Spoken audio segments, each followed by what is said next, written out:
diintip dari sela-sela anyaman bambu itu, diintip, dia kelihatan samar-samar ada seperti orang yang ditutupi dengan kain kafan. Di waktu istirahat itulah mereka berdua ini seperti mendengar suara perempuan yang manggil, "Ma."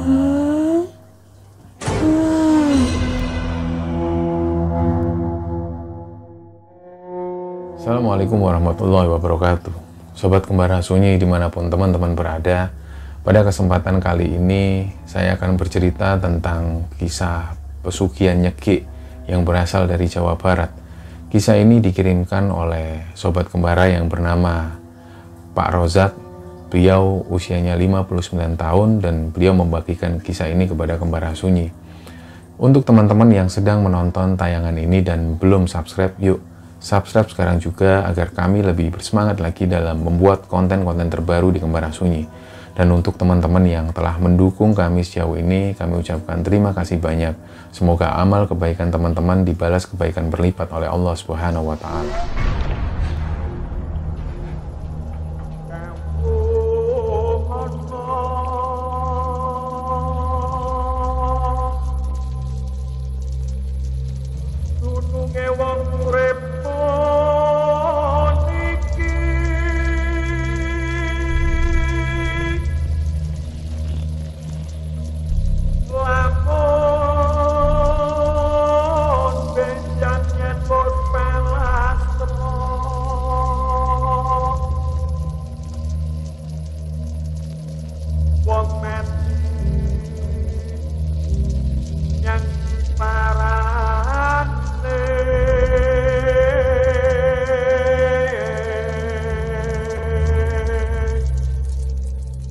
Ternyata banyak sekali sobat kembara ini yang usianya sudah di atas 50 tahunan. Jadi seperti usia orang tua kita lah.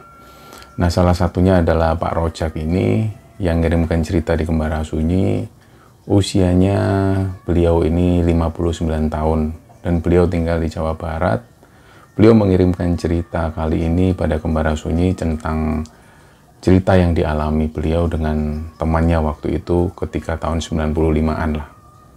Seperti cerita-cerita sebelumnya yang banyak juga yang ngirim cerita, ternyata nonton Kembara Sunyi dan usia beliau ini memang sudah rata-rata di atas 50 tahunan. Jadi salam hormat kami untuk bapak-bapak dan ibu-ibu sekalian, semoga selalu dalam lindungan Allah Subhanahu wa Ta'ala. Nah, Pak Rojak ini kirim cerita dan beliau ini maunya semua karakter dalam cerita ini disamarkan, kecuali mungkin nama Pak Rojak itu sendiri. Jadi untuk mempermudah cerita tanpa mengurangi rasa hormat, nama Pak Rojak ini saya akan sebut dengan Rojak. Jadi kejadian ini di sekitar tahun 95. Waktu itu sebelum di tahun 95, sebelum kejadian itu, Pak Rojak itu asli dari Jawa Tengah. Beliau asli dari sana dan di sekitaran duduk di bangku SMA itu beliau pindah ke daerah Jawa Barat, tepatnya di Sumedang, karena mengikuti ayahnya yang kerja di sana. Jadi sejak itulah kemudian Rojak ini kenal dengan orang-orang yang ada di sekitar situ. Dan ada satu teman, namanya ini Pono. Pono usianya 7 tahun lebih tua dari Rojak. Tapi karena mereka sering kali bareng, kemana-mana selalu bareng, akhirnya mereka akrab. Dan nggak terasa waktu itu Rojak masih duduk di bangku SMA, ternyata Pono ini sudah menikah lebih dulu. Dan setelah lulus SMA, Rojak ini diajak ayahnya menuju ke Sulawesi untuk mengikuti proyek dari ayahnya. Jadi kebetulan ayahnya Rojak ini profesinya sebagai seorang kontraktor bangunan. Disitulah mulai Rojak ini nggak lagi dengar tentang info dari teman-temannya yang ada di Sumedang itu. Jadi ya Rojak sibuk dengan proyek dari ayahnya, sampai kemudian sekitar 10 tahun kemudian Rojak ini menikah dengan orang Makassar. Jadi setelah menikah, Rojak tinggal di sana dan semakin dia ini nggak tahu tentang info dari teman-temannya yang ada di Sumedang itu. Nah, setelah menikah, Rojak ini pun ikut bersama ayahnya untuk membesarkan bisnis ayahnya itu, dan Rojak ini diberi tanggung jawab oleh ayahnya untuk buka satu perusahaan lagi, tapi tetap sama, yaitu bisnis kontraktor itu. Rojak menjalankan sendiri bisnisnya. Nah, sekedar info bahwa Rojak ini dari kecil, dia ini dididik ayahnya secara religius. Jadi ngaji dan nggak melupakan sholat. Jadi sampai hari itu Rojak ini tetap orangnya religius sekali dan belajar lebih dalam tentang agama Islam.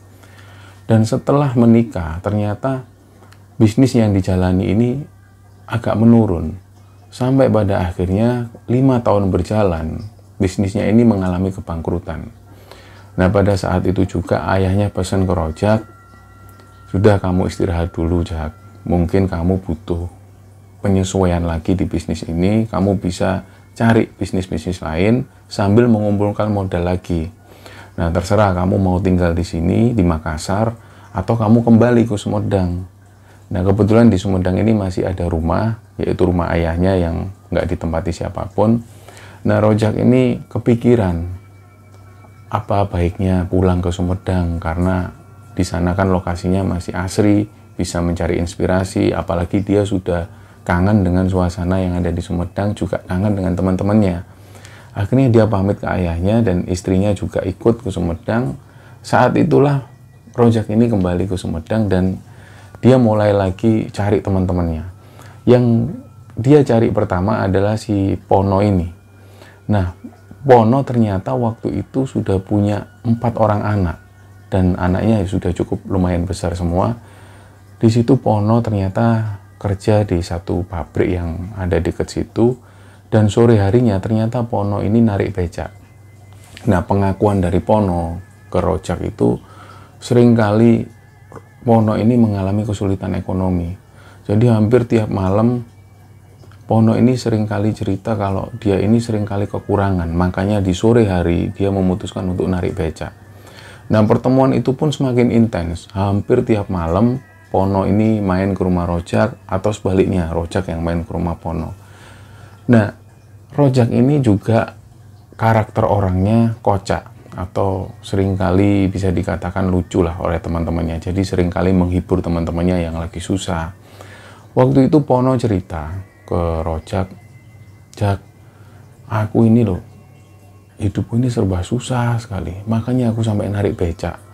Aku tuh setiap hari itu hampir bertengkar sama istriku gara-gara masalah sepele. Kadang-kadang itu istriku minta sesuatu yang nggak masuk akal. Lah Rojak tanya, sesuatu yang nggak masuk akal itu apa? Yo, dia itu minta makan ayam, pengen masak ayam. Loh, itu kan wajar. Lah Pono bilang, tapi menurutku itu mahal. Aku itu nggak punya simpenan sama sekali, bahkan untuk beli ayam sekalipun.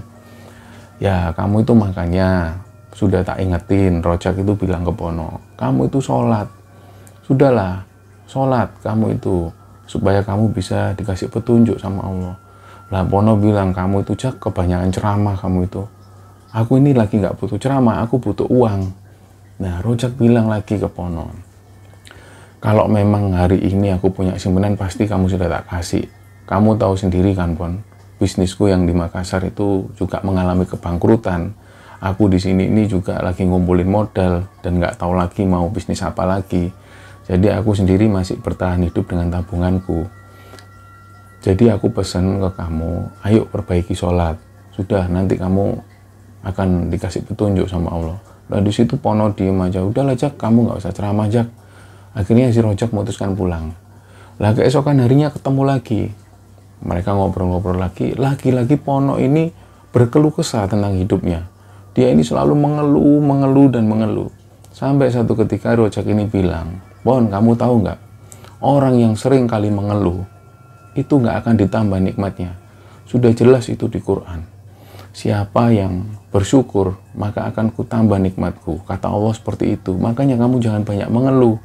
Semakin kamu dipersulit, Allah itu nggak suka dengan orang yang mengeluh. Ayo bangkit. Nah, di situ Pono bilang lagi, kamu itu ceramah lagi. Aku lagi nggak butuh ceramah, aku butuh uang.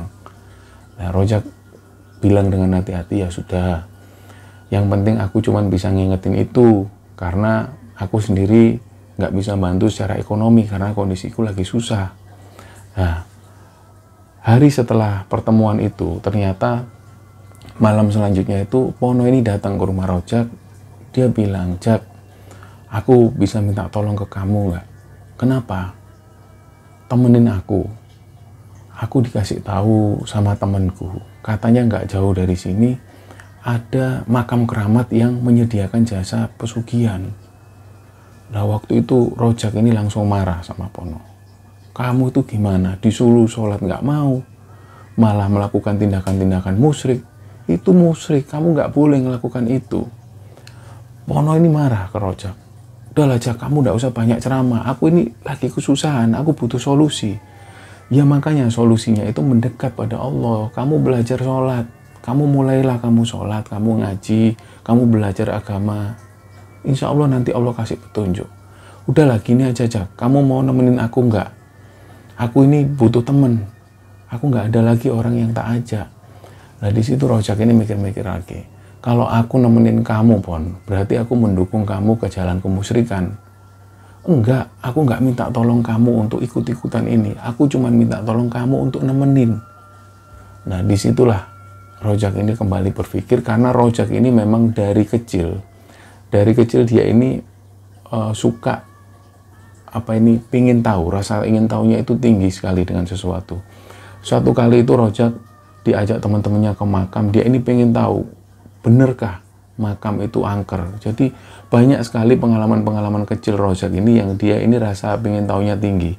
Jadi ketika Pono menawarkan untuk nemenin cari pesugihan, di situ Rojak yang cuma ada di pikiran Rojak itu, aku pengen tahu gitu aja. Aku nggak kepingin ikut-ikutan, tapi cuman aku pengen tahu bener nggak sih ada hal semacam ini gitu. Akhirnya Rojak mengiyakan. "Ya sudah Pon, kapan kita berangkat?" "Besok pagi ya. Besok pagi kita berangkat karena perjalanannya agak jauh. Kita harus oper angkutan 3 kali. "Ya sudah, tapi ingat pesanku. Aku cuma nemenin kamu ya." Rojak bilang seperti itu. Iya, udah nggak usah khawatir." Seneng lah Pono pulang. Keesokan harinya Pono ini datang ke rumah Rojak, langsung mereka berangkat. Mereka berangkat naik angkutan umum, sekitar 3 kali oper, mereka sampai di satu tempat. Yang pertama kali dilihat oleh Rojak itu, ini adalah lokasi pemakaman, di mana di tengah-tengah ini ada jalan setapak dan banyak sekali monyet di situ. Jadi yang Rojak ingat, monyet ini ukurannya besar-besar semua dan sangat terlihat sekali kalau monyet-monyet ini loyo. Dari matanya itu sayu, nggak bisa lincah seperti monyet-monyet di tempat-tempat lain. Nah begitu mereka masuki areal pemakaman itu, Rojak ini ngelihat ke kanan kiri, monyet-monyet ini jalan pelan, bahkan lebih sering banyak dilihat itu monyet ini lebih sering diam, dan satu pun nggak ada monyet dengan ukuran kecil, semuanya besar-besar. Jadi Rojak di situ merasa ada keanehan, monyet-monyet ini kok dari matanya itu kelihatan sekali kalau dia ini ngelihatnya seperti pandangan seorang manusia. Jadi kayak ngelirik, terus jalan, menghindari mereka. Begitu mereka sampai, ada satu makam utama di situ dan ada satu kuncen yang duduk di situ. Kemudian mereka bilang ke kuncen itu dan kuncennya tanya, "Ya ada tujuan apa? Kalau mau ziarah silahkan membersihkan diri dulu." Waktu itu Pono bilang, "Pak, saya ini dapat berita kalau di sini ini menyediakan ritual pesugihan." Nah, bapak-bapak kuncen ini diem ngeliatin dua-duanya, dan di situ ketika bapak kuncen ini ngelihat ke arah Rojak ini sambil bersiul ke atas, "Saya nggak ikut-ikut Pak, saya nggak ikut-ikut." Karena Rojak ini orangnya agak konyol dan agak kocak. Waktu itu Rojak ini siul-siul ke atas sambil, "Saya nggak ikut-ikut Pak, jangan lihat saya Pak." Nah, nggak lama setelah itu kuncen ini masuk ke dalam. Dan setelah itu ada bapak-bapak lagi yang keluar. Dia ini tanya, "Ya, ada tujuan apa ya?" "Ya Pak, saya ini terus terang saja mau cari pesugihan di sini." Nah, setelah itu bapak-bapak ini menyuruh mereka untuk masuk ke ruangan itu. Pono dan Rojak masuk. Di situ ada ruangan yang gelap dan bau dupa yang sangat menyengat sekali. Dan dilihat ada batu ukuran nggak terlalu besar. Di sekeliling batu itu ada banyak sekali bunga-bunga 7 rupa yang sudah berterbaran di situ. Jadi bau dupa itu benar-benar menyengat sekali di ruangan itu, dan ruangan ini gelap dan pengap. Disitulah bapak-bapak kuncen ini tanya ke dua orang ini, kalian berdua sudah siap dengan segala macam resikonya?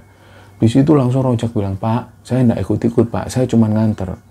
Loh, jadi yang mau melakukan ritual ini satu orang ini? Iya Pak, Pono bilang seperti itu. Jadi Rojak cuma diem, ya sudah. Tapi sudah siap ya Pak dengan segala macam resikonya? Sudah tahu? Ya Pak, saya siap gitu. Nah, jadi ritualnya nanti di malam-malam tertentu Bapak harus datang ke tempat ini. Nanti malam-malam tertentunya saya katakan di akhir ritual ini. Dan ritual ini nggak bisa sesingkat yang Bapak mau. Jadi harus dilaksanakan sekitar hampir 5 tahun.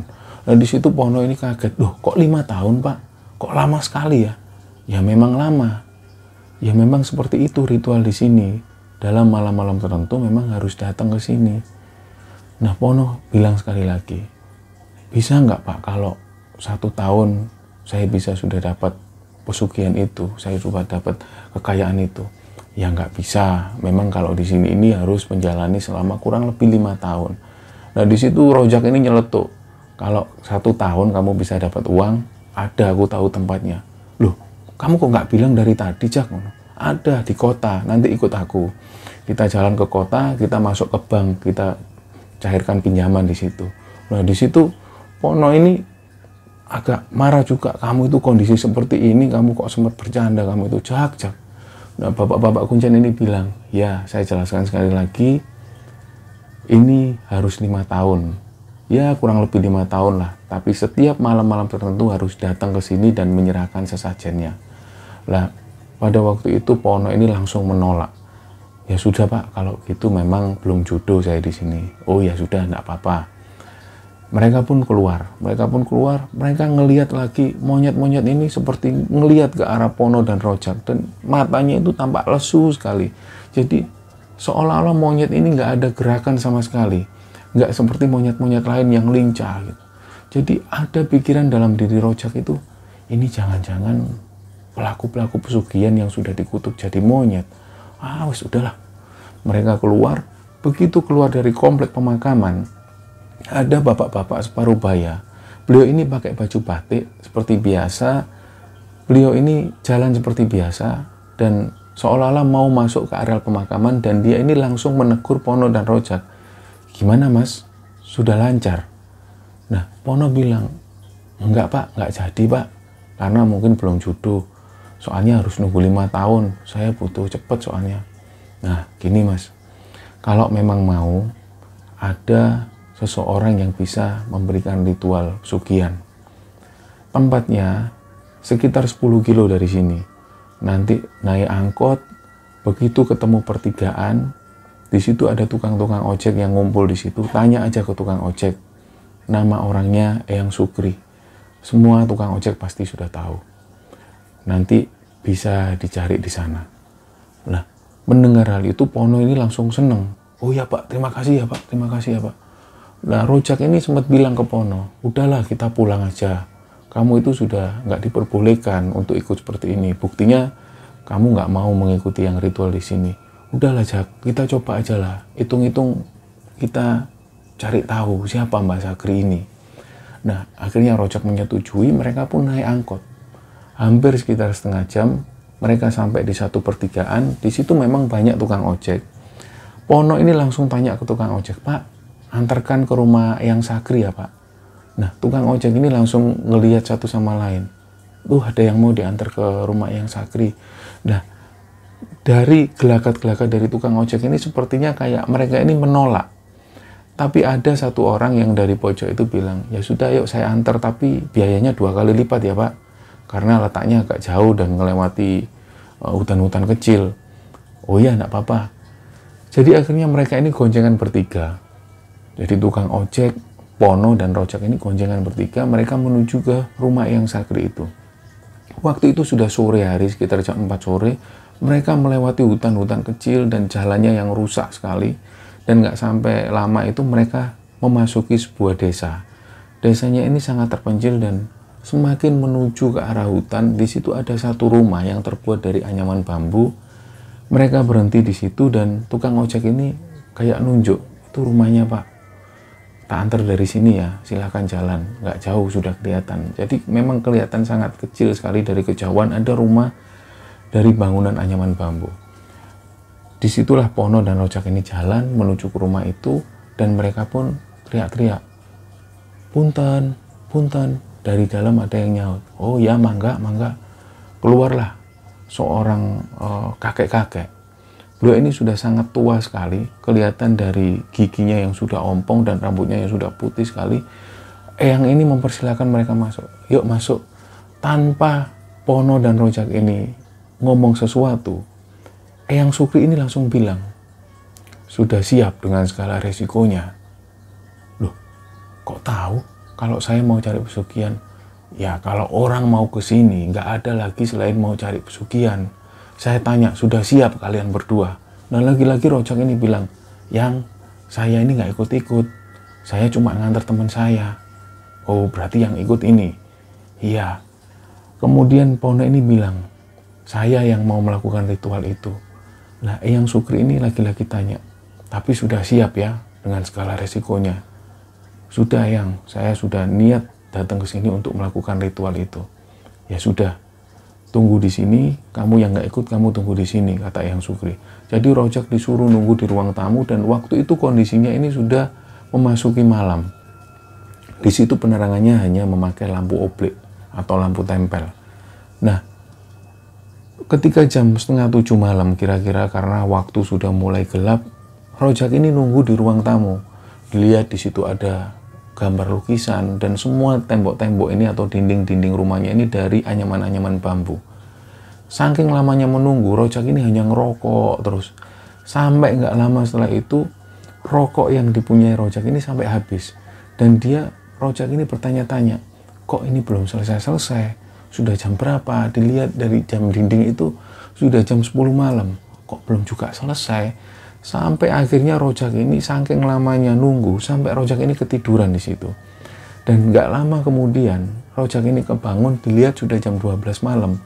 Ini kok sudah jam 12 malam belum selesai, dilihat nggak ada makanan, perutnya sudah mulai lapar, dan rokok sudah habis. Rojak ini berdiri, coba dia ini noleh ke kanan, ke kiri. Di situ ada lemari yang seukuran kepala orang dewasa. Di atas itu ada piring, dan di sampingnya ada kopi. Begitu didekati Rojak, ternyata isi piring ini adalah kue-kue, dan ada kopi di situ, juga ada rokok. Di situ Rojak ini langsung tanpa pikir panjang dimakanlah kue itu, dimakan, kopi diminum, terus rokok ini dihisap. Wah alhamdulillah, lapar nunggu dari tadi, nggak ada makanan gitu, dimakan lahap sambil ngerokok santai. Nggak lama setelah rokoknya habis, dicari lagi, ternyata rokok ini nggak ada lagi. Jadi cuman hanya satu batang rokok itu. Bingunglah lagi Rojak ini, kok belum selesai, sudah jam segini kok belum selesai. Gak lama setelah itu Rojak ini keluar dari rumah, dilihat itu ternyata di depan ini gelap sekali karena ada hutan-hutan kecil, dan di belakang itu ada sekumpulan pohon-pohon bambu. Rojak ini jalan menuju ke belakang, suasana gelap sekali karena Rojak ini pengen tahu di mana posisi si Pono ini, di mana kok dari tadi belum juga keluar. Sementara Rojak ini juga mulai ngantuk, lapar. Rojak jalan menuju ke belakang, rencananya dia ini mau kencing.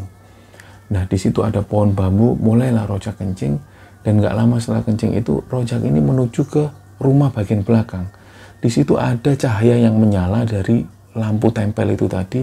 Penasaran Rojak ini, dia jalan menuju ke belakang, dilihat, diintip dari sela-sela anyaman bambu itu, diintip, dia kelihatan samar-samar ada seperti orang yang ditutupi dengan kain kafan, dan di situ ada Eyang Sukri yang lagi duduk di sampingnya. Nah karena Rojak ini semakin penasaran, dia ini coba bergeser ke arah yang sebelah pinggir, dicarilah lagi celah-celah atau celah-celah bambu yang agak besar, dan begitu dia bisa ngintip dengan jelas, di situ dia ngelihat ternyata Pono ini ditutup dengan kain kafan, di situ ditidurkan, dan Pono ini seperti nggak ngomong apa-apa. Dan nggak lama setelah itu, Eyang Sukri itu yang dilihat Rojak itu sambil ngerokok, sambil ngelihat ke arah Pono yang ditutupi kain kafan itu, Dan setelah itu Eyang Sukri ini matikan rokoknya, mulailah Eyang Sukri itu membacakan mantra. Setelah membaca mantra itu gak lama kemudian Rojak ini ngelihat ada babi hutan dengan ukuran besar, dengan taring yang menjulang. Babi hutan ini kelihatan tua sekali dengan bulu-bulu yang tajam di tubuh-tubuhnya itu. Babi hutan ini datang, dan pada saat itu Eyang Sukri ini seperti ngelus-ngelus babi hutan itu. Dielus-elus kepalanya, badannya dielus-elus, dan Eyang Sukri itu seperti membisikkan sesuatu di telinga babi hutan itu. Di situ Rojak ini ngelihat babi hutan ini seperti mengiyakan apa yang dibisikkan oleh Eyang Sakri. Nah, waktu itu Eyang Sakri ketika mengambil baskom ini diletakkan persis di bawah pantat dari babi hutan itu, dan ada suatu muk dengan ukuran besar diletakkan persis di bawah perut dari babi hutan itu. Dan gak lama kemudian Rojak ini ngelihat babi hutan ini kencing, dan kencing ini ditadai oleh Eyang Sakri di muk besar itu tadi. Dan gak lama setelah itu babi hutan ini mengeluarkan kotoran, dan kotoran ini persis ditadai di baskom yang besar itu. Di situ Rojak ini kaget, loh, ini apa, ini mau ngapain gitu. Dan gak lama setelah itu Eyang Sakri ini membacakan mantra lagi. Babi hutan ini gak lama seperti menggeleng-gelengkan kepalanya, dan babi hutan ini pergi, dan gak tahu entah kemana perginya, datangnya juga tahu dari mana. Rojak ini cuma bisa melihat pemandangan yang miris itu. Dan gak lama setelah itu si Pono ini dibangunkan oleh Eyang Sukri, dibangunkan, dan di situ Pono ini seperti kayak baru bangun tidur, dia ngucek-ngucek matanya. Eyang Sukri kayak ngomong sesuatu, tapi suaranya samar-samar, yang didengar oleh Rojak itu samar-samar. Eyang Sukri bilang seperti mau bilang sesuatu, dan yang bikin aneh lagi, yang bikin Rojak itu tercengang adalah yang sudah dibawa Eyang Sukri tadi, air kencing dan kotoran babi tadi diserahkan ke Pono, dan Pono disuruh makan. Di situ Rojak itu ngelihat Pono ini makan dengan lahapnya dan minum air kencing babi itu.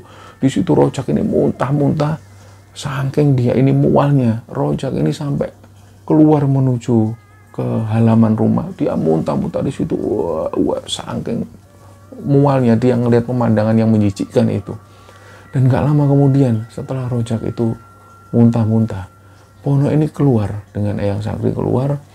Di situ Eyang Sakri langsung bilang, ya sudah, sekarang kalian pulang. Sekarang kalian pulang, dan ingat pesan saya yang tadi ya, dia bilang ke Pono.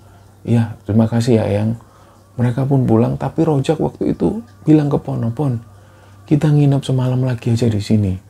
Suasana di luar ini gelap, aku sudah jalan-jalan di situ.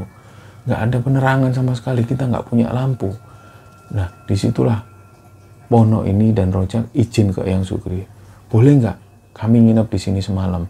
Nah, di situ karena gelagat Eyang Sukri ini memang dari awal sudah tidak bersahabat. Jadi Eyang Sukri bilang, nggak bisa, kalian nggak bisa nginep di sini.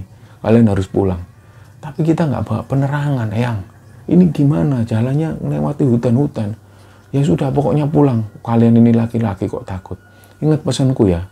Kalau kalian pulang dan mengalami kejadian-kejadian aneh, nggak usah takut. Itu bagian dari ritual ini. Memang ada gangguan-gangguan semacam itu. Yang Sakri kemudian nutup pintunya, dan Rojak ini sempat marah juga. Gimana nginep semalam aja nggak boleh.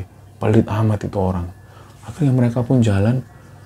Pon, kita cari sabut kelapa atau daun kelapa untuk penerangan kita. Kalau nggak gitu kita nggak bisa jalan. Jalannya gelap sekali di sana. Mereka cari nggak lama, nggak ketemu-ketemu. Jadi akhirnya Rojak ini noleh ke arah rumah Eyang Sakri. Di situ ada lampu tempel. Diambillah lampu tempel itu tanpa sepengetahuan dari Eyang Sakri. Nah, kata si Pono, kamu kok ambil lampu dari rumahnya Eyang Sakri? Udahlah, biarin aja. Wong dia pelit orangnya. Diambil oleh Rojak, diambil untuk penerangan. Ternyata begitu mereka jalan di tengah hutan, ada gangguan pertama yang sudah dimulai. Jadi mereka ini melihat ada macan yang besar sekali melintas, dan macan ini mengaum. Di situ Rojak ini menghentikan langkahnya, dia bilang ke Pono, Pon, kamu lihat macan itu? Iya, lihat. Jangan-jangan ini macan beneran, bukan siluman. Aku lebih takut kalau ini macan beneran. Lebih baik aku dilihatin macan siluman daripada macan beneran.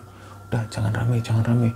Jadi macan ini melintas, dan gak lama kemudian macan ini menghilang. Mereka jalan lagi. Ternyata Nggak lama mereka jalan, ada sosok pocong di depan mereka. Yang pocong ini benar-benar melotot ke arah mereka. Disitulah Rojak ini sudah nggak bisa lagi menahan, dia takut lari masuk ke arah yang mereka nggak tahu. Mereka berdua ini lari dan nggak tahu jalan. Di situ mereka ini benar-benar takut dan istirahat sebentar. Di waktu istirahat itulah mereka berdua ini seperti mendengar suara perempuan yang manggil, "Mang, Mang." Lah, Pon, kamu dengar ada yang manggil? Iya, ayo kita jalan lagi aja. Daripada nanti kita malah banyak gangguan. Mereka jalan lagi, bawa lampu itu, mereka jalan. Ternyata seolah-olah ada suara perempuan ini yang ada di belakang mereka ini ngikutin. "Mang, Mang." Nah, Rojak dan Pono ini nggak bisa ngomong apa-apa lagi. Dia jalan dengan diam, saling memandang satu sama lain, tapi tetap jalan. Dan suara perempuan ini seperti melayang ngikuti. "Mang, Mang, Mang." Jalan terus sampai dia ini ketemu jalan raya. Di situ mulailah mereka cari satu tempat. Di tempat itu dia diam sambil nunggu pagi. Nggak lama setelah itu fajar pun mulai keluar. Pagi itu mereka cari tukang ojek dan langsung pulang. Nah, setelah kejadian itu, Rojak ini nggak lagi datang ke rumah Pono. Jadi dia nggak tahu Pono ini kondisinya seperti apa. Karena nggak lama setelah itu ternyata Rojak ini dapat kabar dari ayahnya untuk melanjutkan proyek yang ada di Makassar. Jadi kebetulan ayahnya punya proyek dan ayahnya ingin Rojak ini yang megang proyek itu. Rojak pun berangkat dengan istrinya. Di situ Rojak ini sibuk dan hampir 2 tahun lamanya Rojak ini nggak lagi tahu tentang kondisi Pono. Setelah 2 tahun proyek itu selesai, Rojak ini punya pikiran untuk tanya kabar tentang temannya si Pono ini. Dia pulang sendiri ke Sumedang dan ternyata di situ Pono ini sudah punya rumah kontrakan yang besar sekali di situ dan Pono ini sudah punya satu toko yang besar. Nah, di situ Rojak ini ya agak senang juga, agak khawatir juga dengan kondisi temannya itu. Begitu Rojak ini ke rumah Pono itu, Pono cerita, "Ternyata Jak, setelah itu aku tuh di belakang rumah itu nemu satu peti. Begitu peti itu tak buka itu isinya emas semua. Dan emas inilah yang tak jadikan uang untuk bangun rumah kontrakanku ini. Ini nggak tahu, ini mungkin dari hasil pesugihan itu." Nah, Rojak itu ingat beberapa tahun yang lalu ketika ngantarkan Pono. "Pon, kamu tahu nggak ketika kamu disuguhi oleh Eyang Sukri makan dan minum itu?" "Iya, kenapa emangnya?" "Itu kamu makan apa?" Ternyata Pono bilang, "Aku disuguhi nasi rames, ikannya ikan berkedel, dan minumnya susu jahe." "Kamu tahu nggak apa yang kamu makan? Itu kotoran babi. Dan yang kamu minum itu adalah kencingnya babi hutan. Aku yang lihat sendiri, Pon, di belakang." "Loh, serius kamu bilang seperti itu?" "Iya, aku lihat sendiri, aku ngintip waktu itu." "Loh, kenapa kamu nggak bilang dari awal?" "Aku sendiri lupa, aku baru ingat sekarang. Yang kamu makan itu adalah kotoran babi. Yang waktu itu Eyang Sakri ini sengaja ngumpulkan kotoran babi itu ditadai di baskom besar. Aku lihat sendiri di belakang dan aku muntah-muntah waktu itu." Nah, Pono itu bilang lagi ke Rojak, "Ya udahlah, biarin, kan sudah berlalu, toh aku juga nggak ngerasakan rasa yang nggak enak. Yang tak rasakan itu ya aku makan nasi rames dan minum susu jahe waktu itu." Di situ Rojak ini ngelihat kondisi rumahnya kok besar sekali, tapi dilihat itu Pono ini selalu pakai baju yang lusuh. Rojak ini tanya, "Kenapa Pon kamu kok selalu pakai baju yang lusuh seperti ini? Bajumu itu sudah jelek, kan kamu bisa beli baju baru. Kamu punya mobil, kamu punya sepeda motor, kenapa kok kamu selalu pakai baju yang lusuh?" Lah, si Pono bilang ke Rojak, "Aku itu memang disuruh sama Eyang Sakri. Kalau sudah kaya, aku nggak boleh pakai baju-baju mewah. Aku nggak boleh menunjukkan kalau aku ini orang kaya. Aku boleh punya rumah, boleh punya mobil, tapi untuk apa yang aku pakai itu harus selalu seperti gembel seperti ini." "Wah, kamu itu semakin gila kamu itu," kata Rojak seperti itu.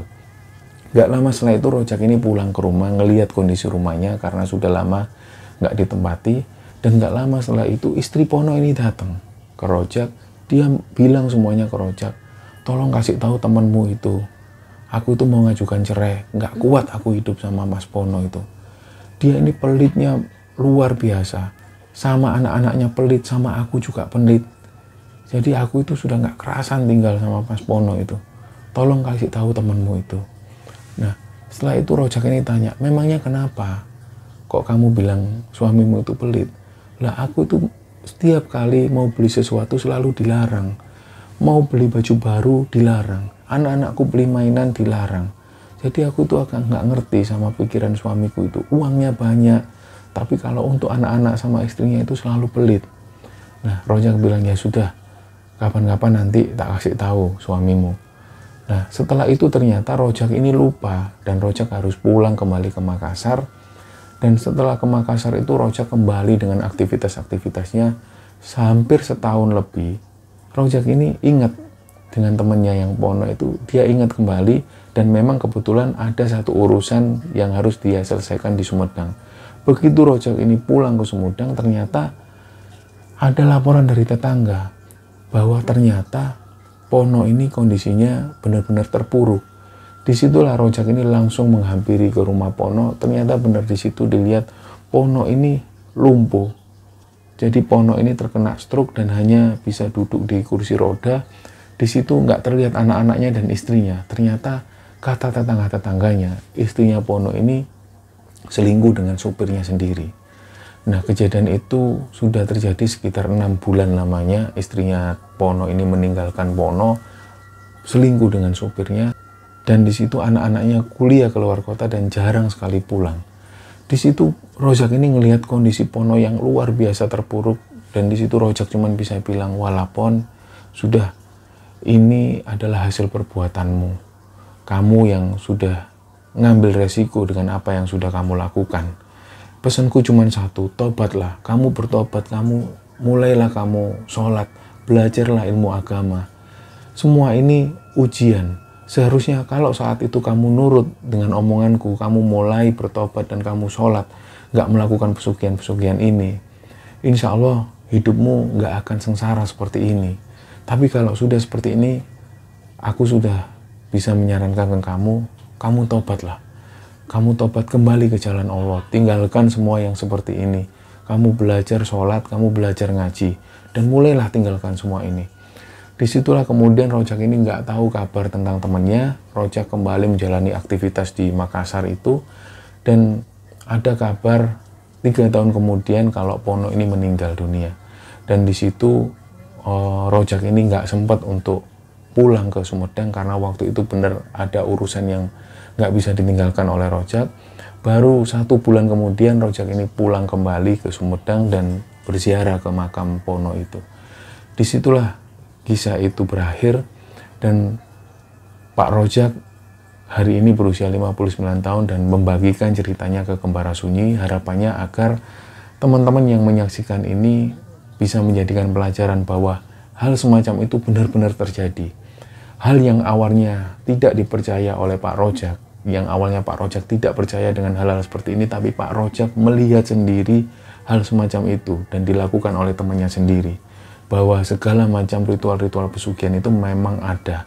Dan sampai hari ini pun masih banyak yang menjalani ritual-ritual pesugihan semacam itu. Dan semoga dengan tayangan ini teman-teman dijauhkan dari hal-hal yang seperti ini. Dan semoga kisah ini bisa diambil hikmah dan bisa diambil pelajaran oleh teman-teman sekalian. Mohon maaf kalau ada salah-salah kata. Terima kasih. Wassalamualaikum warahmatullahi wabarakatuh.